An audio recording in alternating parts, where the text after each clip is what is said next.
The phone rang at 2:47 a.m. on a Tuesday night in September. After 20 years of silence, my sister Vanessa's name appeared on my screen like a ghost from another life. 20 years since I'd walked away from my family's toxic chaos and built something they never thought I was capable of. 20 years since they'd written me off as the disappointment, the black sheep, the one who'd never amount to anything. But now, somehow, they'd discovered my secret. My name is Rebecca Martinez, and this is the story of how my family's greed finally revealed their true colors and how my response changed everything forever. I'd love to know which corner of the globe you're watching from. And if this story speaks to you, make sure to subscribe. Tomorrow's video is one you absolutely can't miss. Growing up in Cleveland, Ohio, I was always the odd one out in the Martinez household. While my siblings, Vanessa and Carlos, seemed to effortlessly win my parents' approval, I struggled to find my place in a family that valued appearances over authenticity. My father, Miguel Martinez, worked as a factory supervisor and ruled our house with an iron fist. My mother, Carmen, spent her days gossiping with neighbors and her evenings criticizing everything I did. Rebecca, why can't you be more like your sister? Became the soundtrack of my childhood. Vanessa was 2 years older, perfectly polished, and destined for what my parents considered success, marrying young and staying close to home. Carlos, my younger brother by 3 years, was the golden boy who could do no wrong, even when he was getting arrested for petty theft at 16. But I was different. I spent my afternoons at the public library instead of the mall, reading business books and dreaming of something bigger than our cramped 2-bedroom house on Maple Street. While Vanessa practiced her makeup techniques and Carlos hung out with his troublemaker friends, I was teaching myself about investments, entrepreneurship, and financial independence. My parents saw this as rebellion. "You think you're better than us," my father would snap whenever I talked about college or moving away. "You'll end up flat on your face, and then you'll come crawling back, begging for help." The breaking point came during my senior year of high school. I'd been accepted to Ohio State University with a partial scholarship, but I needed help covering the remaining costs. When I approached my parents about taking out a small loan or co-signing for student aid, their response was swift and brutal. "We're not throwing good money after bad dreams," my mother declared, barely looking up from her telenovela. "Vanessa's getting married next year, and we need to save for the wedding. Carlos needs our support too. You've always been selfish, Rebecca. Always think only about yourself." My father nodded in agreement. "Education is wasted on girls anyway. You'll just get married and forget everything you learned. Why don't you find a nice local boy and settle down like your sister?" That night, lying in the bed I shared with Vanessa in our tiny room, I made a decision that would change my life forever. I was 18 years old, and I was done waiting for their approval or support. If they wouldn't help me build my dreams, I'd build them myself.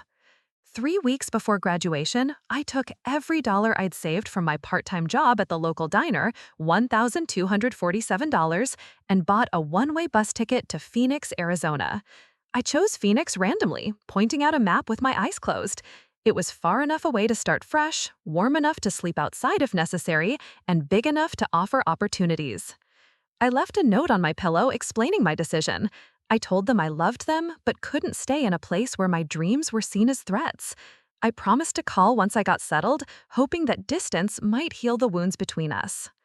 The bus ride took 36 hours.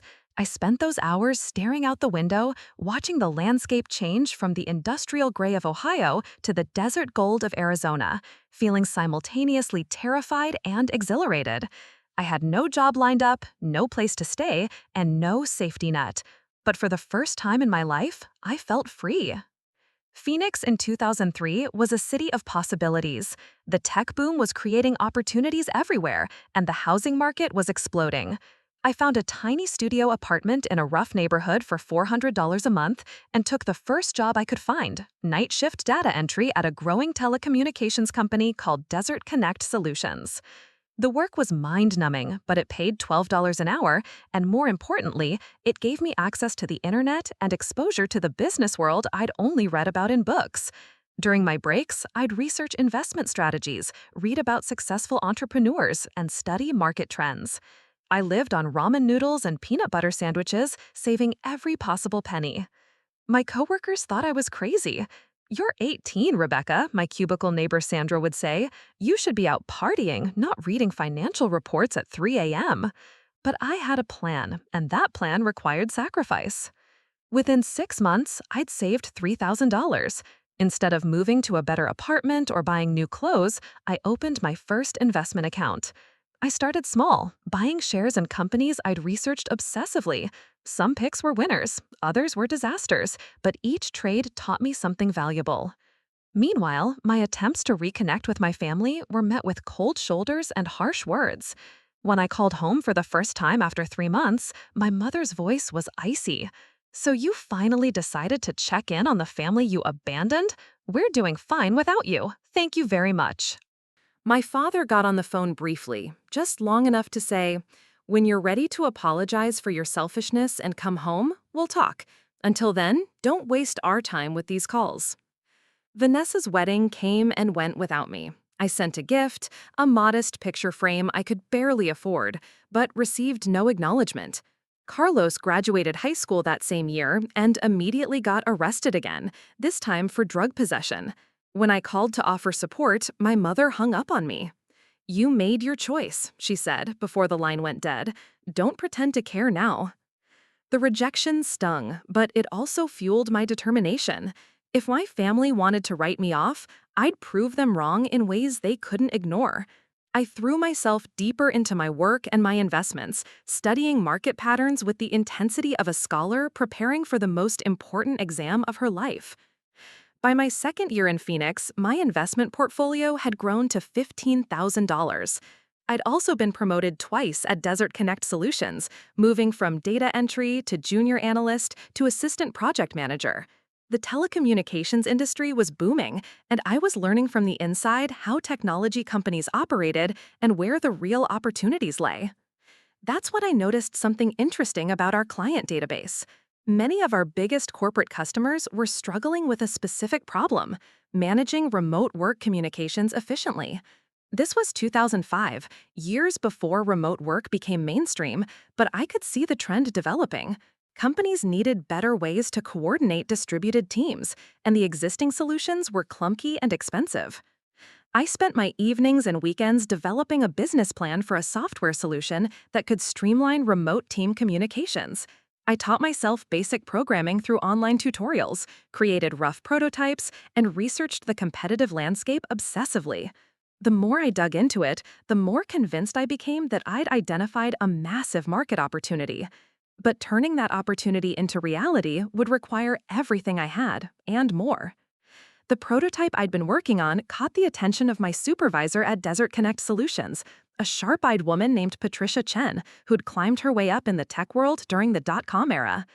She pulled me aside one Friday afternoon in March 2006, her expression unreadable. "Martinez, I've been watching your work, and I know you've been staying late most nights. What exactly are you building over there?" I hesitated. Revealing my side project could get me fired, but Patricia had always been fair with me. I decided to take the risk and showed her my communication platform prototype. Her eyes lit up as I walked through the features: seamless file sharing, integrated video conferencing, real-time project tracking, all wrapped in an interface that was actually intuitive. "This is exactly what our clients have been asking for," she said, leaning back in her chair. "Have you thought about licensing this to the company?" That conversation changed everything. Within 2 weeks, I was sitting in a boardroom with Desert Connect's executive team, presenting my software solution. They offered to buy the prototype outright for $50,000, more money than I'd ever seen in my life. But I'd done my research. I knew the potential market size, and I knew my solution was better than anything currently available. Instead of accepting their buyout offer, I negotiated something unprecedented for a 21-year-old junior employee: a licensing deal that would pay me royalties for every client that used my platform, plus a percentage of any future development contracts. The executives laughed at first. "You're asking for equity-level compensation without putting up any equity-level risk," the CEO, Richard Blackstone, said with a condescending smile. "That's not how business works, sweetheart." But Patricia backed me up. "Richard, her platform just landed us 3 major contracts we were about to lose to competitors. The client specifically requested her communication features. We can pay her what she's asking, or we can watch our competitors reverse engineer her ideas while she takes her talents elsewhere. The deal I signed that day seemed modest: 3% royalties on platform usage fees, plus $2,000 per month for ongoing development and maintenance. What I didn't anticipate was how quickly the platform would explode across the corporate world. Within 6 months, Desert Connect had licensed my communication platform to over 200 companies. My monthly royalty checks went from a few $100s to several thousand. By the end of 2006, I was earning more from my licensing deal than from my regular salary. But I wasn't satisfied with just collecting checks. I used every spare moment to study how different companies implemented my platform, identifying pain points and opportunities for improvement. I developed add-on modules for project management, client billing, and automated reporting, each one generating additional licensing revenue. My investment portfolio was growing steadily too. I'd learned to read market trends and corporate earnings reports like most people read novels. By 2007, my personal savings had crossed the $100,000 mark for the first time. I was 24 years old and financially independent, but I kept my lifestyle modest. Same tiny apartment, same secondhand car, same careful budgeting that had gotten me this far. A lot of love and effort went into bringing this story to life. If you're enjoying it, we'd be so grateful if you'd subscribe to our channel. Now, back to where we left off. The isolation from my family continued to weigh on me, though. I'd tried calling home for birthdays and holidays, but the conversations were always stilted and brief. My mother would give me updates about Vanessa's marriage and Carlos's latest troubles, but there was no warmth in her voice, no curiosity about my life in Phoenix. "You sound different," she said during one Christmas call in 2007. "More distant. This city has changed you." What she didn't understand was that Phoenix hadn't changed me. It had revealed who I'd always been underneath the weight of their expectations and criticism.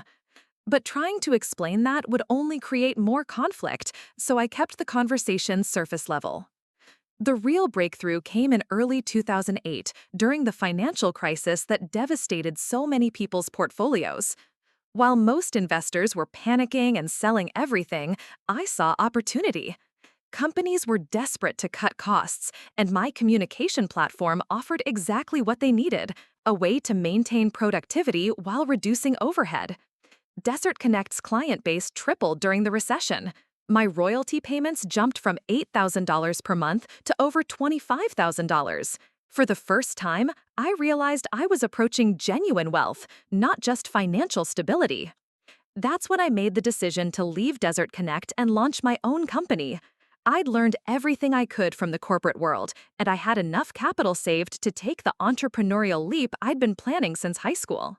Martinez Communications Technologies launched in September 2008 with me as the sole employee, working out of a converted garage I rented for $300 per month. My first product was an upgraded version of the platform I'd licensed to Desert Connect, rebuilt from scratch with all the improvements I'd been wanting to implement for years. The timing was perfect. While established tech companies were laying off employees and cutting R&D budgets, I was lean, hungry, and laser-focused on solving real problems. My overhead was minimal, my development costs were low, and I could move faster than any corporate competitor. My first major client was a mid-size accounting firm in Dallas that needed to coordinate remote teams during tax season. The contract was worth $15,000, not huge, but it validated my business model. Within 3 months, that client had referred me to 4 other firms. By the end of my first year as an independent entrepreneur, Martinez Communications Technologies had generated $180,000 in revenue. I celebrated that milestone alone in my garage office, eating Chinese takeout and planning my next moves. There was no one to share the achievement with, no family to call, no close friends who understood the significance of what I'd built. The success felt hollow without anyone to witness it. But I pushed those feelings aside and focused on growth. I hired my first employee in 2009, a brilliant programmer named David Kim, who'd been laid off from a major software company. Together, we expanded the platform's capabilities and started targeting larger enterprise clients. The business grew exponentially. 2009 revenue hit $400,000. 2010 broke $800,000. By 2011, we had 12 employees and were generating over $1.2 million annually. I moved the company to a proper office space in downtown Phoenix and finally upgraded my own living situation to a modest two-bedroom condo. My investment portfolio had grown alongside the business. I'd diversified into real estate, buying small rental properties in up-and-coming Phoenix neighborhoods. Each property generated steady cash flow while appreciating in value as the city recovered from the recession. By 2012, my personal net worth had crossed the $2 million threshold. I was officially a millionaire, but I told no one. Not my employees, not my few casual acquaintances, and certainly not my family back in Cleveland. The wealth felt surreal, numbers on bank statements and investment accounts that represented freedom I'd never thought possible. The irony wasn't lost on me. The family that had dismissed my dreams and refused to support my education now had a daughter and sister who'd achieved more financial success than any of them could imagine. But they had no idea, and I wasn't sure I wanted them to know. The years between 2013 and 2018 transformed Martinez Communications Technologies from a successful startup into a major player in enterprise software solutions. We landed contracts with Fortune 500 companies, expanded internationally, and developed cutting-edge AI integration tools that revolutionized how businesses manage remote workflows. My personal wealth grew exponentially during this period. Smart investments in emerging tech stocks, strategic real estate acquisitions across 3 states, and the company's soaring valuation pushed my net worth well beyond $15 million. I lived comfortably, but not extravagantly. A beautiful house in Scottsdale's Paradise Valley, a reliable luxury car, and the freedom to travel when time permitted. What struck me most during those years was how invisible extraordinary wealth could be. My neighbors saw a successful businesswoman who kept to herself. My employees saw a focused CEO who reinvested profits back into the company. Even my financial advisors only knew pieces of the full picture, as I'd learned to diversify my wealth management across multiple firms for privacy and security. The emotional distance from my family had evolved into something resembling indifference. Occasional holiday cards arrived from Cleveland with brief updates. Vanessa had 2 children now. Carlos had finally gotten clean and married a woman named Lisa. My parents were dealing with various health issues related to aging. I'd send polite responses and modest gifts for birthdays and Christmas, but the connections felt increasingly superficial. In 2016, my father suffered a minor heart attack. My mother called to inform me, her voice strained, but still carrying that familiar edge of resentment. "I thought you should know," she said curtly. "He's stable now, but the doctor says he needs to reduce stress and change his lifestyle completely." I offered to help with medical expenses, but she cut me off quickly. "We have insurance. We don't need your charity." The word charity was delivered like an insult, as if my concern was somehow offensive to their pride. That conversation crystallized something I'd been feeling for years. My family's image of me was frozen in time. To them, I was still the rebellious 18-year-old who'd run away to chase impossible dreams. They had no curiosity about who I'd become or what I'd achieved. In their minds, I was probably struggling to get by, working some dead-end job in the desert, too proud to admit failure and come home. This assumption became clear during a rare phone call with Carlos in 2017. He'd been sober for 3 years and was working as a mechanic, finally getting his life together. "You know, Rebecca, I've been thinking about you lately," he said, his voice softer than I remembered from our childhood. "I know we weren't close growing up, but I've learned a lot about family through recovery. Maybe we could visit sometime, you and me. I could drive out to Arizona, check out your life out there." His offer touched me, but when I suggested he could fly out instead and I'd cover the ticket, his response revealed everything. "Nah, that's okay. I know money's probably tight for you too. The economy's been rough on everyone. I can't afford a plane ticket right now, but maybe when I save up enough for gas money, we could make it a road trip." He genuinely believed I was living paycheck to paycheck, struggling just like he was. The assumption was so deeply ingrained that my offer to pay for his flight didn't even register as evidence to the contrary. He just heard it as misguided generosity from someone who couldn't afford it. This pattern extended to all my family interactions. When Hurricane Harvey devastated parts of Texas in 2017, I anonymously donated $50,000 to relief efforts through a charity that was helping displaced families. During our next phone call, my mother mentioned how worried she was about friends who'd lost everything. "It's terrible," she said. "People who worked their whole lives just wiped out. Thank God we're not in a position where we could lose much, but still, it makes you appreciate what little you have." The phrase, "what little you have," hung in the air. She was including me in that category. People with little to lose, people who needed to be grateful for modest stability. If she'd known I could have personally funded the rebuilding of several destroyed neighborhoods, the cognitive dissonance might have broken something in her worldview. By 2018, Martina's communications technologies employed over 200 people across 5 offices. We'd been approached by 3 different tech giants interested in acquisition offers, but I wasn't ready to sell. The company wasn't just a business to me, it was proof that I'd built something meaningful from nothing, validation of every risk I'd taken and every sacrifice I'd made. My personal net worth had crossed $25 million, a number that still felt surreal when I saw it in portfolio statements. I'd started a private foundation focused on educational scholarships for first-generation college students, funding it anonymously to avoid publicity. Helping young people who reminded me of my 18-year-old self gave the wealth purpose beyond personal security. The loneliness of success had become a constant companion. I dated occasionally over the years, but never found anyone who understood the weight of building something from scratch or the complexity of being estranged from family by choice. Most people couldn't relate to having substantial wealth while maintaining middle-class appearances, or to the strange guilt that came with succeeding beyond your wildest dreams while the people who raised you struggled with ordinary problems. In late 2018, I made a decision that would ultimately lead to the phone call that started this story. I hired a private investigator to discreetly check on my family's situation.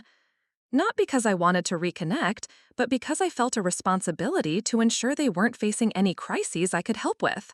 From a distance, anonymously, without disrupting the narrative they'd constructed about my life. The report arrived in January 2019.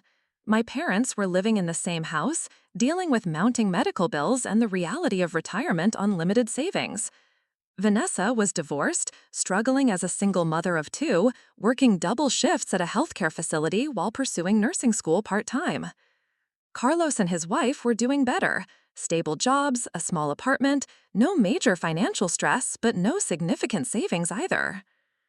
None of them were in crisis, but none were thriving either. They were living the lives of working-class Americans dealing with the ordinary challenges of healthcare costs, education expenses, and economic uncertainty.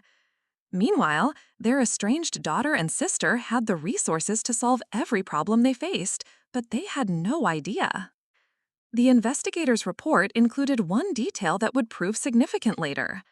Vanessa had been researching genealogy and family history as part of a community college class. She'd been digging into public records, social media traces, and background information about relatives. The report noted her searches were becoming increasingly sophisticated and thorough. I filed the report away and continued focusing on my business, unaware that my sister's amateur detective work was about to uncover secrets I'd spent 20 decades keeping hidden. The discovery happened on a rainy Thursday evening in September 2023. Vanessa had been working on her family genealogy project for over 2 years, methodically piecing together our family history through census records, immigration documents, and public databases. What started as a simple class assignment had become an obsession, partly driven by curiosity and partly by the need for distraction from her own struggles as a single mother. She'd traced our grandparents' immigration from Mexico in the 1940s, mapped out dozens of distant cousins scattered across the Southwest, and even found old photographs of relatives. None of us had ever met, but it was a routine property record search that changed everything. Vanessa later told me she'd been looking for information about our great-uncle Eduardo, who supposedly owned land in Arizona decades ago. She was cross-referencing property records in Phoenix and Scottsdale, checking variations of family names and birth dates, when she stumbled across something that made her stop breathing. A property deed for a $2.3 million house in Paradise Valley, purchased in 2015 by Rebecca Elena Martinez, born March 15, 1985, in Cleveland, Ohio. At first, she assumed it was a coincidence. Martinez was a common surname, and Rebecca wasn't exactly unique either. But the birth date was exact, and Cleveland, Ohio was too specific to ignore. She spent the next 3 hours digging deeper, her hands shaking as each new piece of evidence confirmed what seemed impossible. Business registration documents for Martinez Communications Technologies, listing Rebecca E. Martinez as founder and CEO. Corporate filings showing millions in annual revenue. Patent applications under my name for software innovations. Real estate holdings across Arizona, Colorado, and Nevada. Investment accounts, charity board positions, speaking engagements at tech conferences, a digital footprint of success that painted a picture so far from their assumptions it seemed like fiction. The breaking point came when she found a Forbes article from 2022 titled 30 Under 30 Tech Entrepreneurs Who Changed Remote Work Forever. There I was, photograph and all, listed among the industry's rising stars with an estimated net worth of $30 million. Vanessa called our mother immediately, her voice high and breathless. "Mom, you need to sit down. I found something about Rebecca, something incredible." Carmen's initial reaction was skeptical disbelief. "Mija, you're making a mistake. Rebecca works in some office somewhere, probably barely getting by. You know how proud she is. She'd never admit if she was struggling."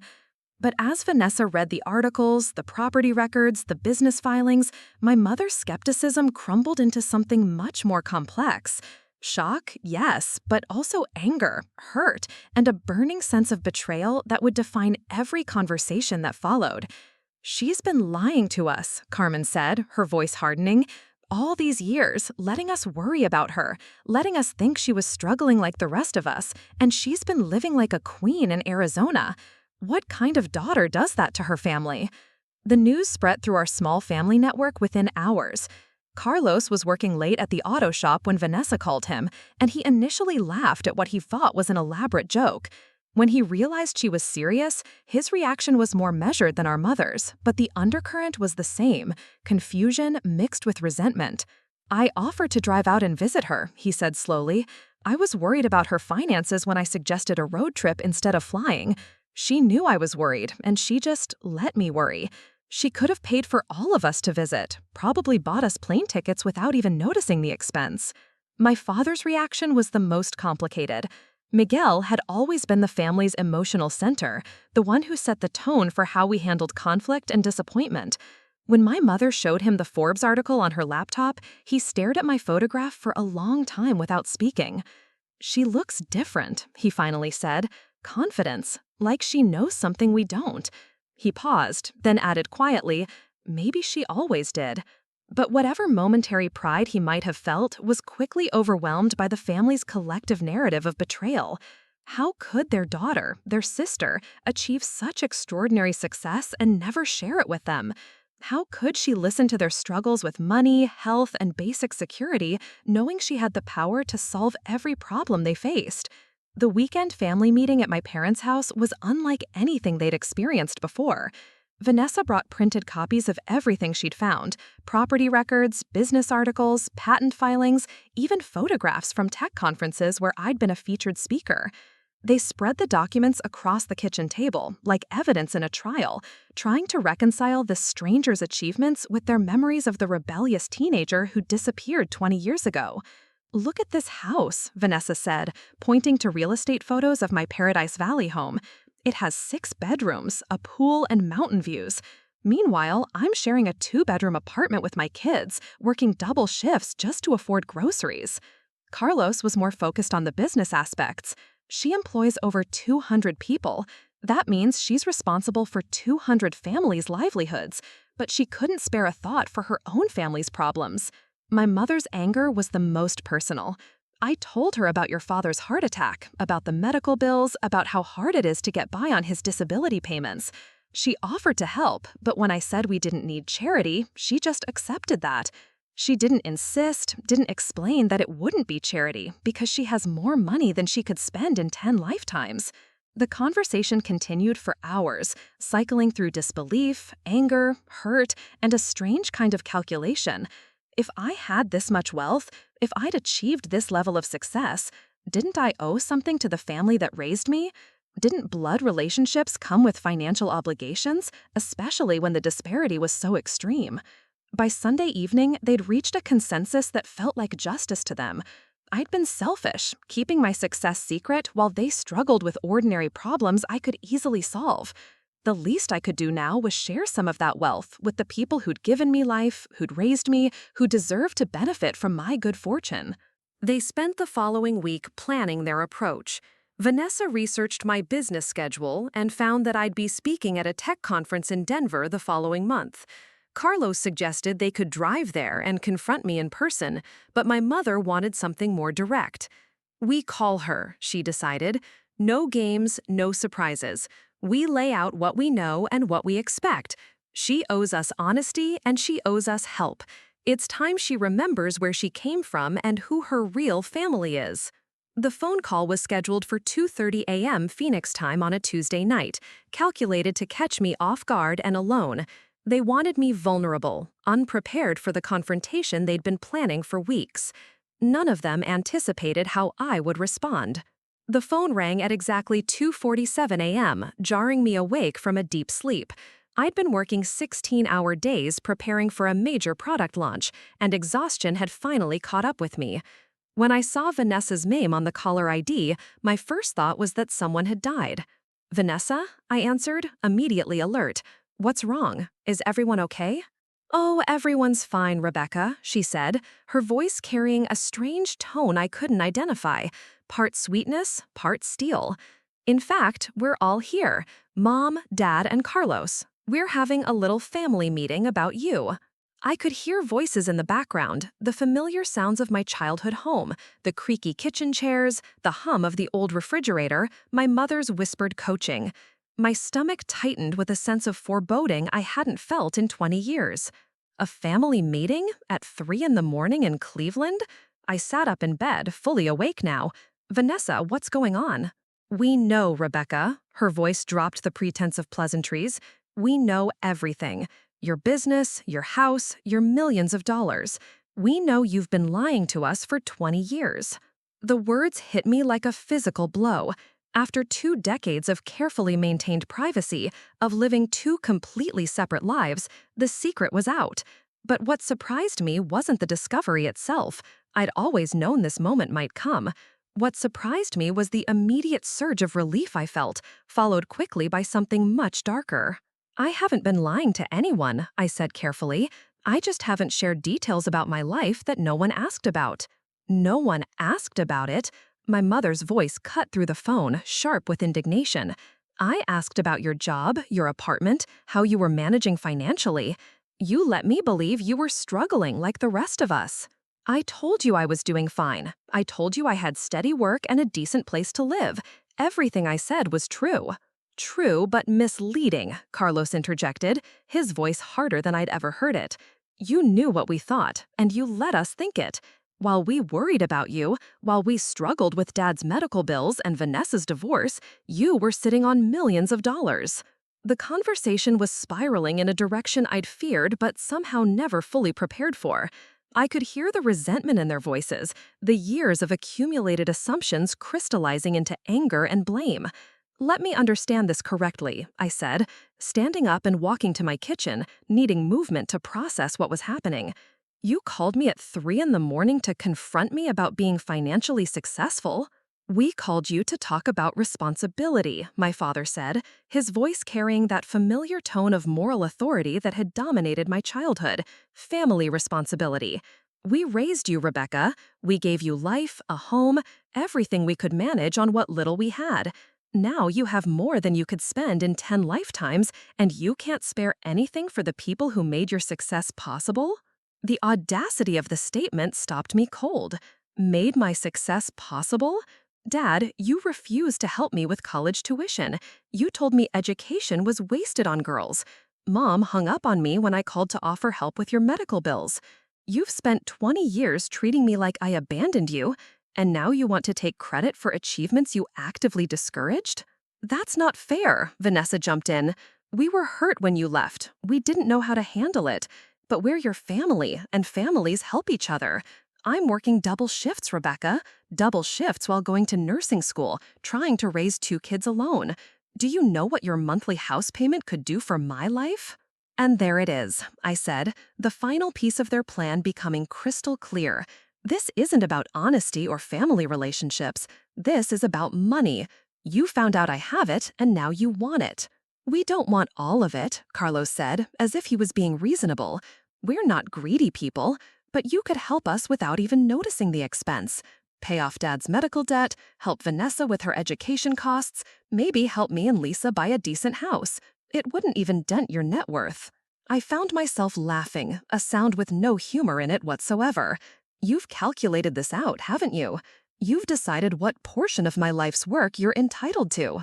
Your life's work built on the foundation we gave you, the values we taught you, the education we provided, the support system that made you strong enough to leave home in the first place. You owe us, Rebecca. Not everything, but something substantial. The phone went quiet for a moment, and I could hear them waiting for my response. 20 years of separation, of building a life independent from their approval or disapproval, had led to this moment. They'd discovered my success and immediately transformed it into their entitlement. You want to know what I learned from our family? I said finally, my voice steady despite the anger building in my chest. I learned that love comes with conditions. I learned that approval has to be earned through conformity. I learned that my dreams were seen as threats to your vision of who I should be. And most importantly, I learned that I had to leave all of that behind to become the person I was meant to be. So you're saying no, Vanessa said flatly. You're saying no to helping your own family? I'm saying that what you're asking for isn't help. It's payment for a debt I don't owe. You didn't invest in my success. You actively opposed it. You didn't support my dreams. You ridiculed them. You didn't encourage my independence. You punished it. And now you want to benefit from achievements you told me I'd never accomplish. The silence that followed was heavy with 20 years of accumulated resentment and misunderstanding. When my father spoke again, his voice carried a finality that reminded me of the night I'd decided to leave Cleveland. So this is who you've become, he said slowly. Rich enough to solve every problem we face, but too selfish to care about anyone but yourself. We raised a daughter who forgot where she came from. No, I replied, feeling a strange sense of peace settle over me. You raised a daughter who remembered exactly where she came from and chose to build something better. What I said next would end our family relationship forever, but it would also free me from 20 years of carrying guilt about choices that had transformed my entire life. I'm going to make you an offer, I continued, my voice gaining strength with each word. It's not the offer you called hoping to hear, but it's the only one you're going to get from me. Here's my offer, I said, my voice cutting through the charged silence on the phone. I'm going to give each of you exactly what you gave me when I needed it most. I could hear shuffling on their end, whispering confusion as they tried to interpret what that meant.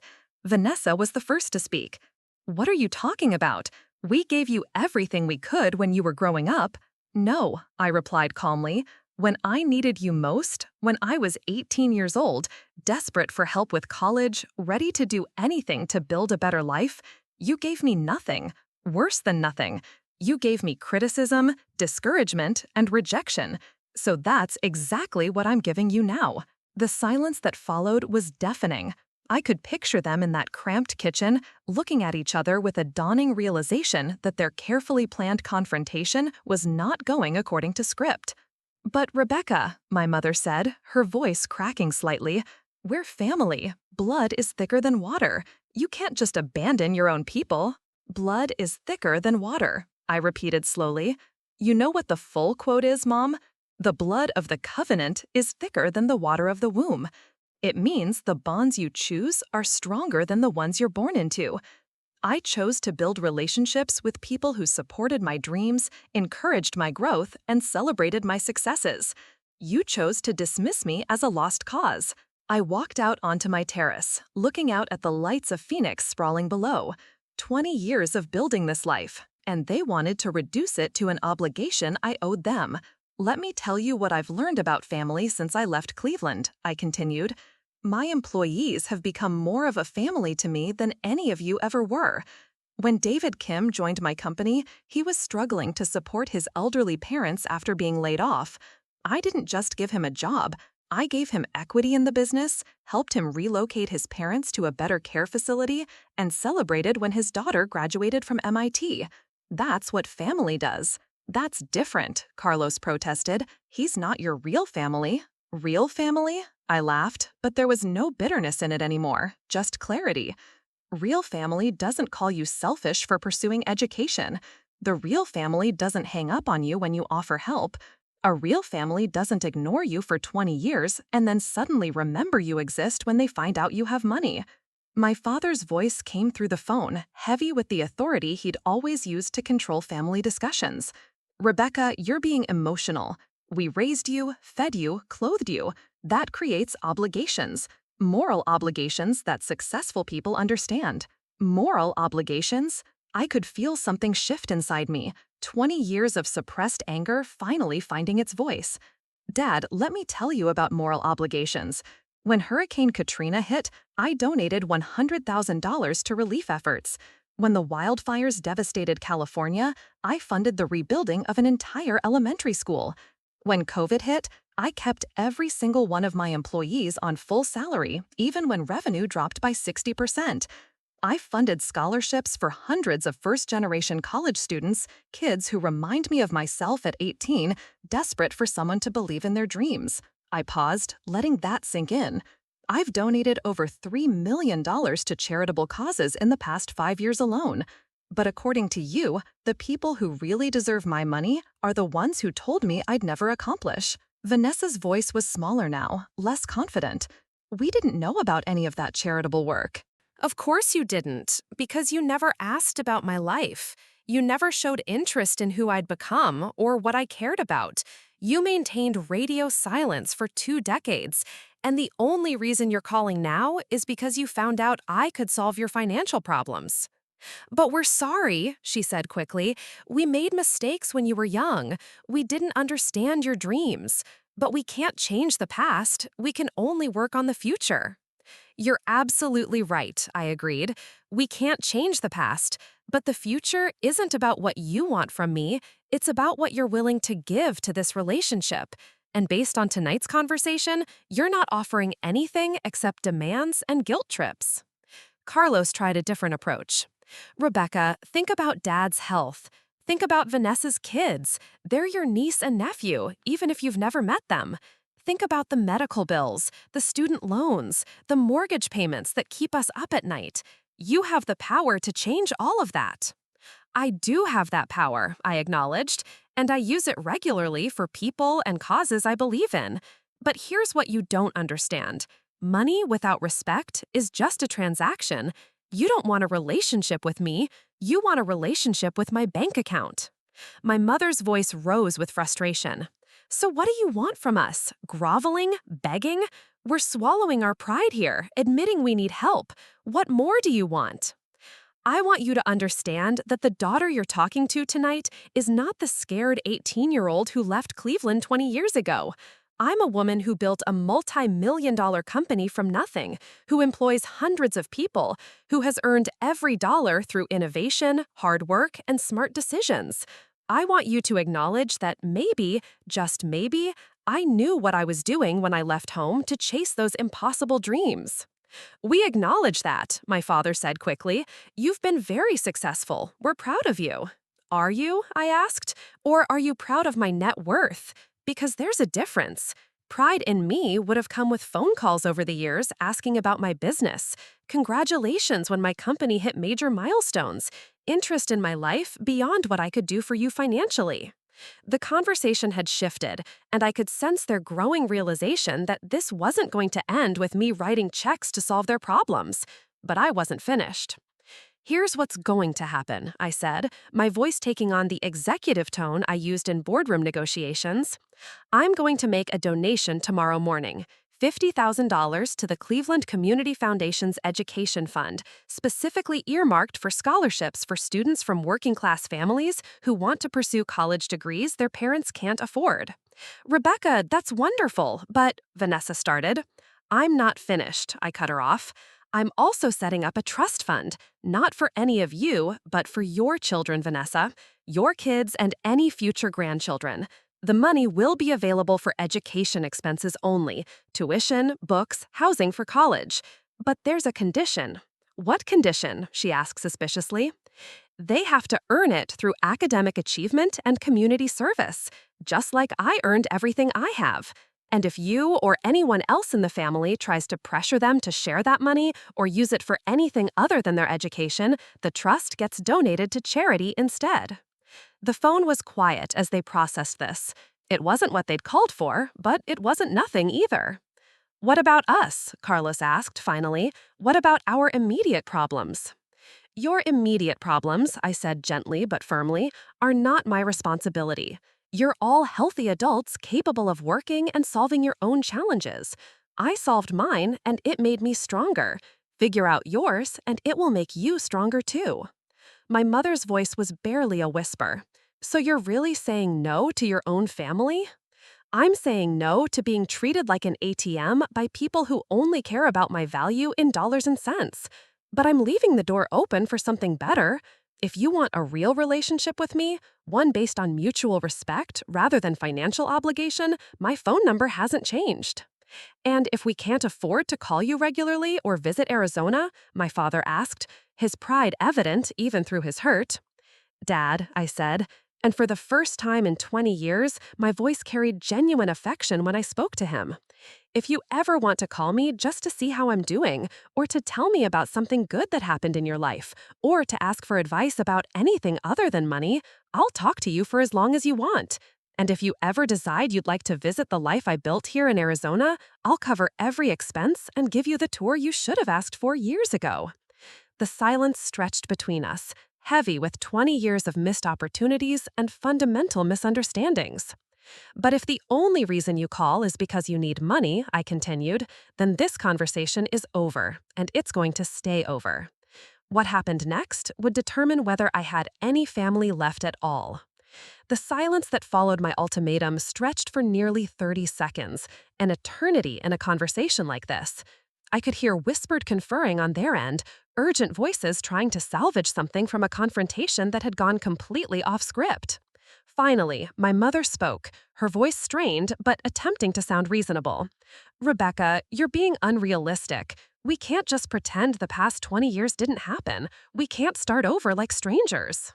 "I'm not asking you to pretend anything didn't happen," I replied calmly.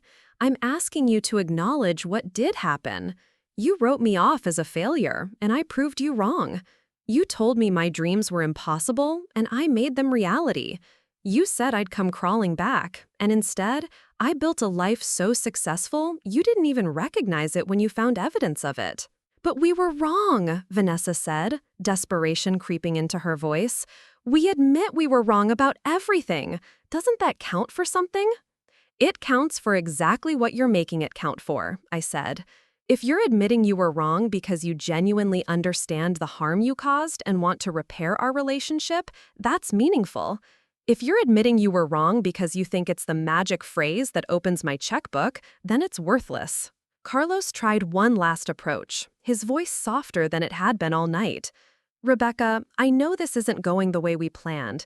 Maybe we came at this wrong. But at the end of the day, we're still family, blood family. That has to mean something." "It means exactly as much as we make it mean through our actions," I answered. "And tonight, your actions have shown me that after 20 years of my absence, the first thing you want from me isn't a relationship. It's a financial bailout." My father cleared his throat, reverting to the authoritative tone that had dominated family discussions throughout my childhood. Rebecca, I think you're missing the bigger picture here. Success comes with responsibilities. When someone in a family achieves what you've achieved, they have an obligation to lift up the rest of the family. That's how it works in functional families. His words triggered something deep inside me, not anger anymore, but a kind of exhausted clarity about the fundamental differences in how we viewed the world. Dad, you want to talk about functional families? Let me tell you about functional families. Functional families celebrate each other's successes without immediately calculating what they can gain from them. Functional families maintain relationships during the hard times, not just when they need something. Functional families support each other's dreams, even when those dreams don't make sense to them. I paused, looking out at the city lights of Phoenix, thinking about all the relationships I'd built over the past 2 decades that actually embodied those principles. Do you know what happened when I landed my first major client? I continued. David Kim, my first employee, brought champagne to the office. Not because he expected a bonus, but because he was genuinely happy for my success. When I bought this house, my neighbor Mrs. Henderson brought over a homemade pie and welcomed me to the neighborhood. She didn't ask about my mortgage payment or hint that I should help her with her property taxes. That's different, my mother protested. They're not family. Exactly, I said. They're not family, but they treat me better than my actual family ever has. They celebrate my victories instead of resenting them. They offer support without expecting payment in return. They care about my happiness independently of what I can do for them. The conversation was reaching its natural conclusion, but there was one more thing I needed them to understand. Not just about this specific situation, but about the choice they were making for their future.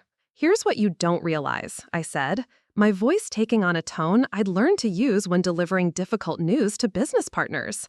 By making this call, by approaching me with demands instead of genuine interest in rebuilding our relationship, you've shown me exactly where your priorities lie.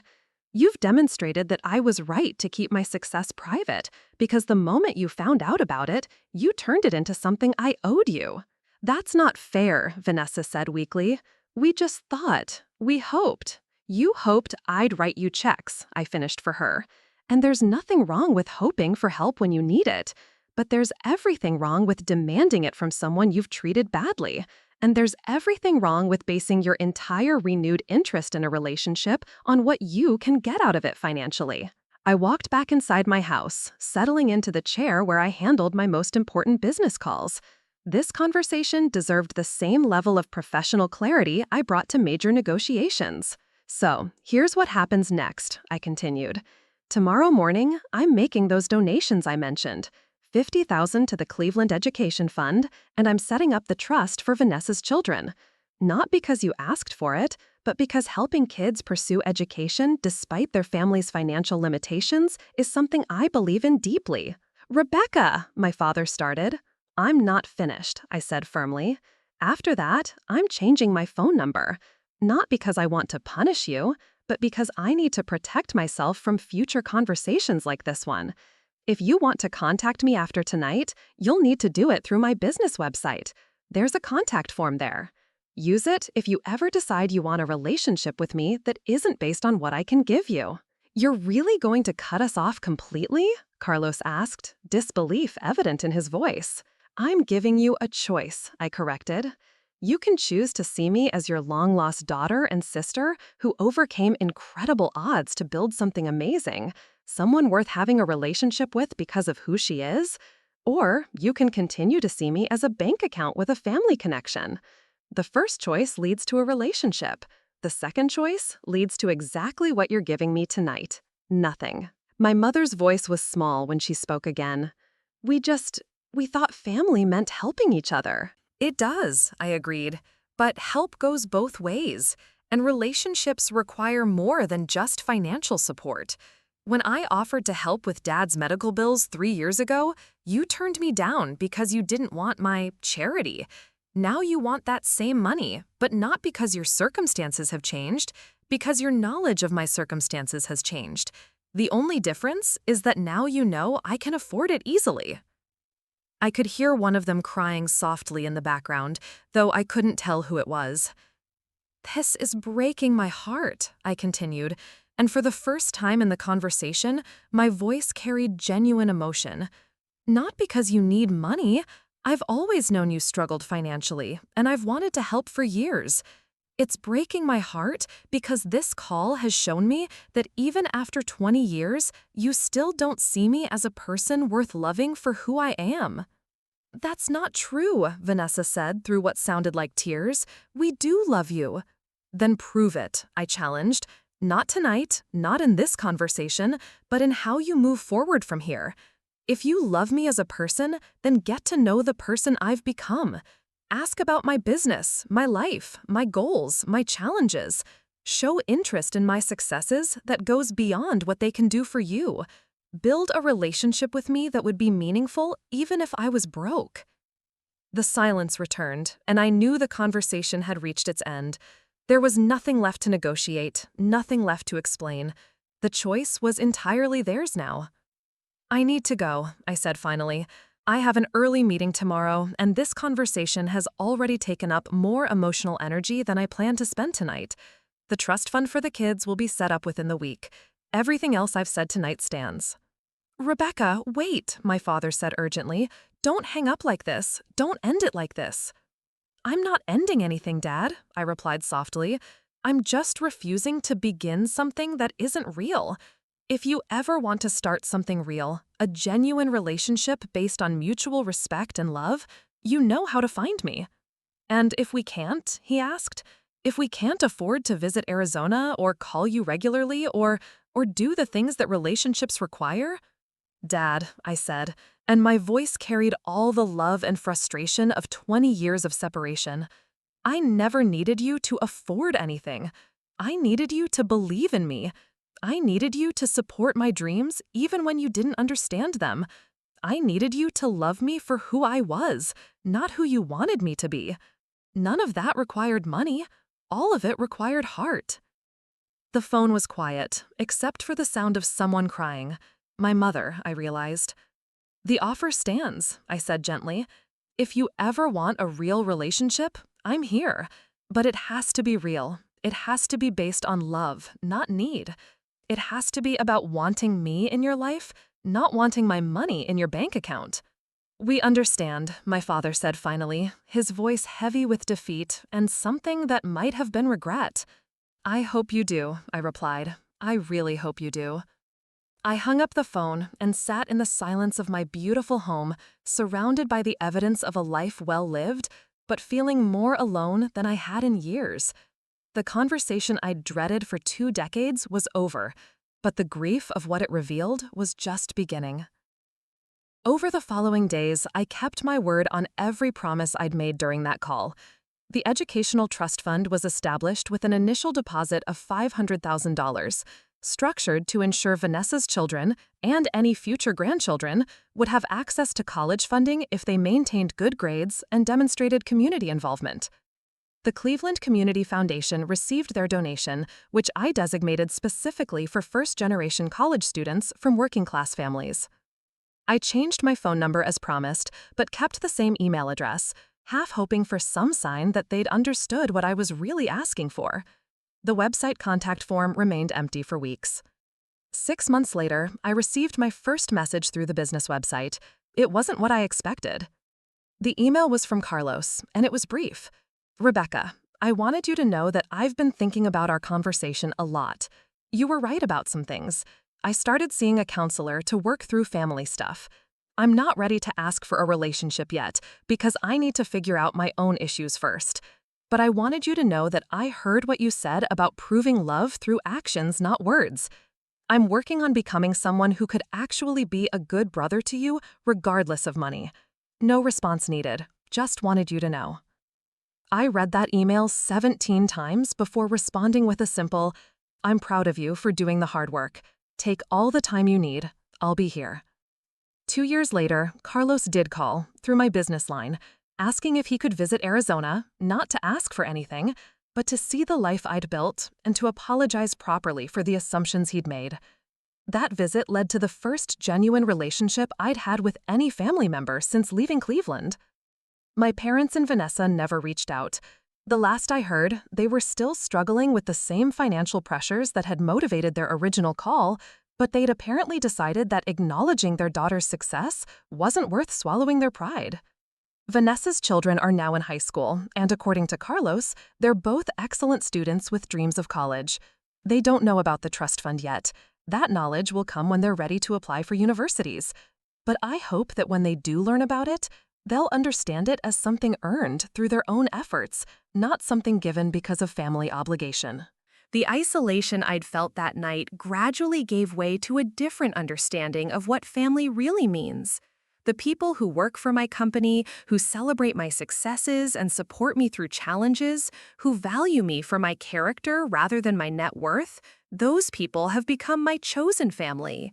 Blood may be thicker than water, but respect, love, and genuine care are thicker than blood. Today, Martinez Communications Technologies employs over 400 people across 7 offices. My personal net worth has grown beyond what I ever imagined possible. But more importantly, I'm surrounded by relationships built on mutual respect, shared values, and genuine affection. Sometimes I wonder what would have happened if that phone call had gone differently, if my family had approached me with curiosity about my life rather than demands for my money, if they'd spent 20 years missing me as a person rather than ignoring me as a disappointment. But mostly, I'm grateful for the clarity that conversation provided. It confirmed something I'd suspected but never fully acknowledged. Leaving Cleveland wasn't just about pursuing career opportunities. It was about refusing to accept a version of love that came with conditions, expectations, and strings attached.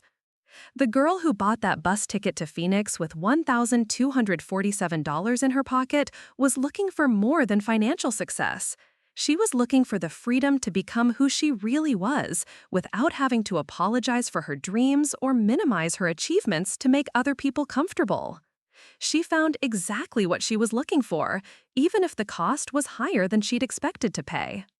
The phone call that started this story ended the family relationships I'd been born into, but it also freed me to fully embrace the family I'd chosen.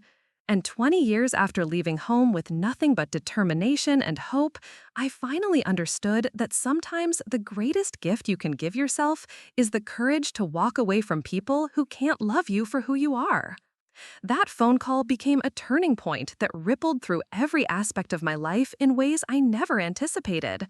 Within weeks of changing my number, I noticed a shift in how I approached both business and personal relationships. The emotional burden I'd been carrying for 20 years, the guilt about my success, the worry about my family's opinion, the constant second-guessing of my choices, simply evaporated. For the first time since leaving Cleveland, I felt completely free to be exactly who I was, without apology or explanation. This newfound confidence translated directly into my business decisions. I stopped playing it safe with expansion plans, stopped worrying about whether success would make me seem arrogant or out of touch. Martinez Communications Technologies entered 3 new international markets within 6 months of that conversation.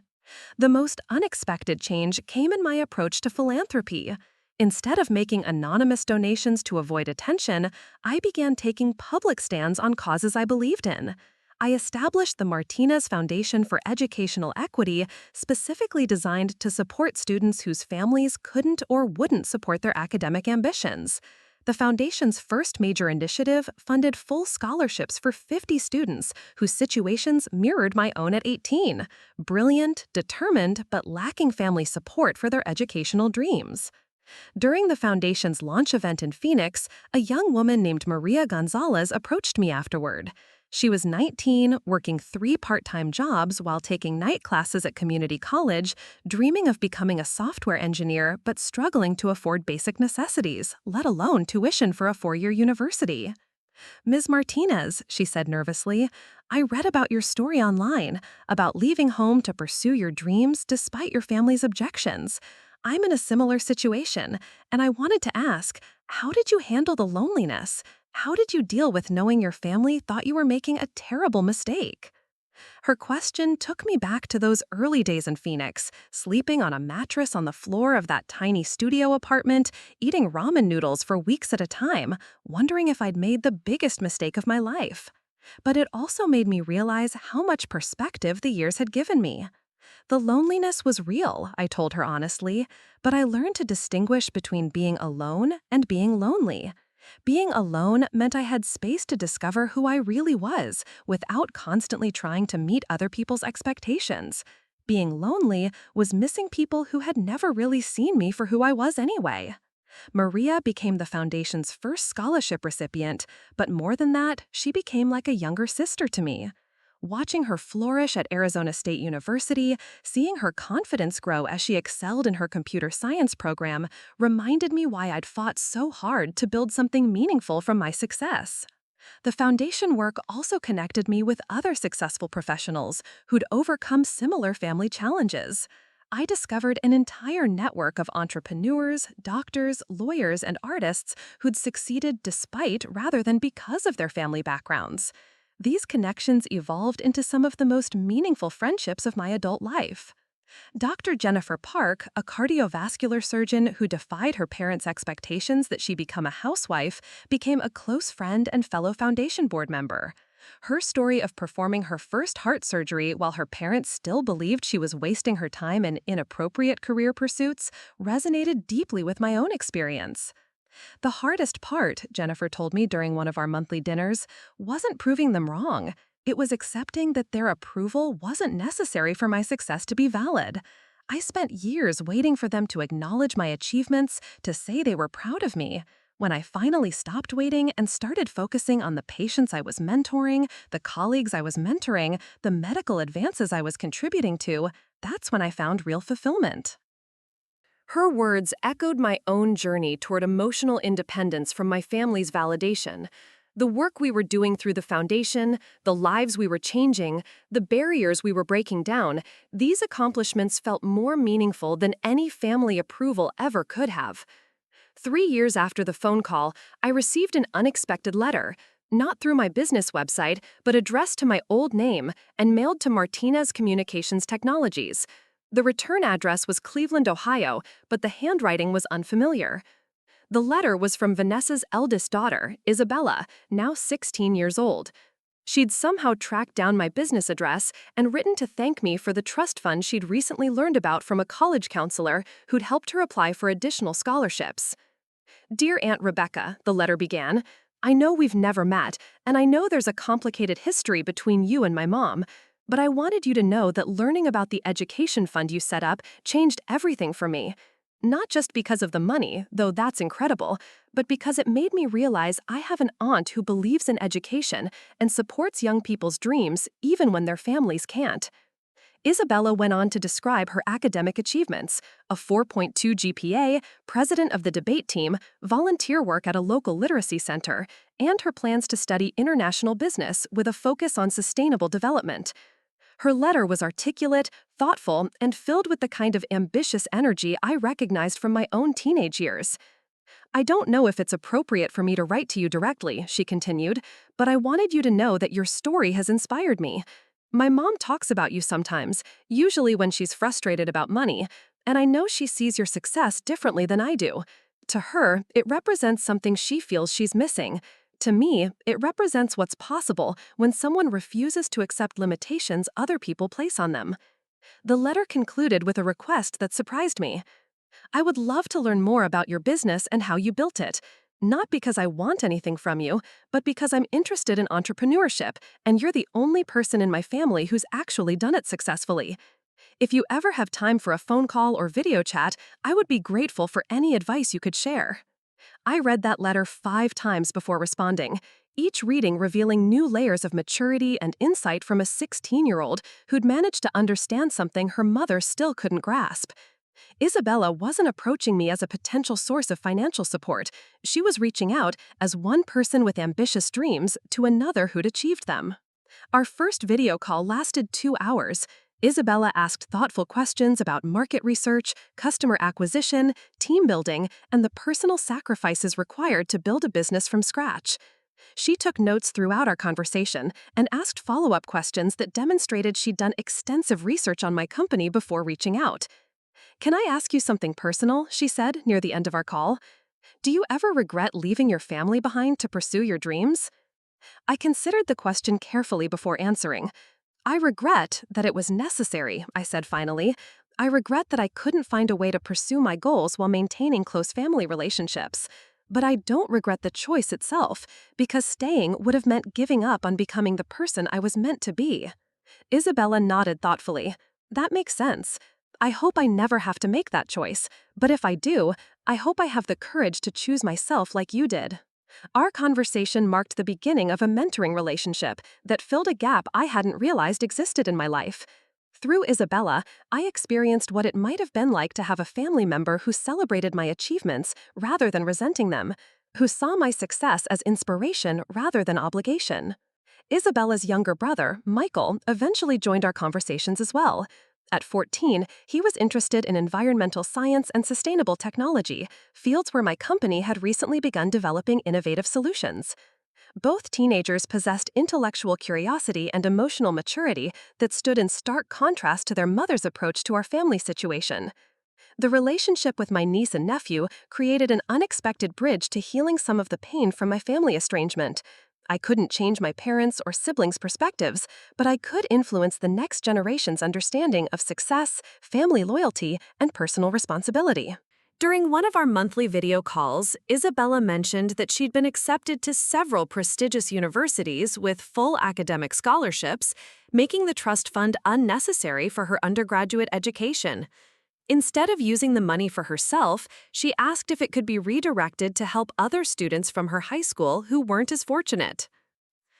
"I've been thinking about what family really means," she said, with wisdom beyond her years, "and I think maybe it's less about sharing DNA and more about sharing values. You and I share values about education, hard work, and helping others. That feels more like family to me than just being related to people who don't understand or support each other's dreams." Her insight crystallized something I'd been feeling but hadn't articulated. The family relationships worth preserving were the ones based on mutual respect and shared principles, regardless of blood connection. Isabella and Michael represented the possibility of family bonds built on admiration rather than obligation, support rather than dependence. The foundation continued to grow, eventually supporting over 200 students annually. Each scholarship recipient reminded me why I'd fought so hard to escape the limitations others had tried to place on my life. Their success stories became my success stories, their achievements validating that the sacrifices I'd made were worthwhile. 5 years after that transformative phone call, I stood before a crowd of 500 people at the Foundation's annual gala, preparing to give a speech about the power of chosen family and the courage required to pursue authentic success. In the audience sat Maria, now a successful software engineer at a major tech company, Dr. Jennifer Park, whose surgical innovations had saved countless lives, Isabella, home from her sophomore year at Stanford, and dozens of other scholarship recipients whose lives had been changed by the opportunity to pursue education without family limitations. Looking out at those faces, people who'd overcome obstacles, defied expectations, and built meaningful lives on their own terms, I felt a sense of family connection more powerful than anything I'd experienced in my childhood home. These relationships were built on shared values, mutual support, and genuine affection. They represented what family could be when freed from obligation and rooted in choice. That's the story of how my family's greed revealed their true colors, and how my response changed everything forever, not just for them, but for me too. It taught me that sometimes the greatest act of love is refusing to accept love that comes with conditions, and that the family you choose can be infinitely more meaningful than the family you're born into. Looking for more? We've got 2 amazing stories ready for you right on screen. If this one touched you, these are absolutely worth your time. Click to watch them now. And hey, subscribe and hit that bell to never miss our latest uploads.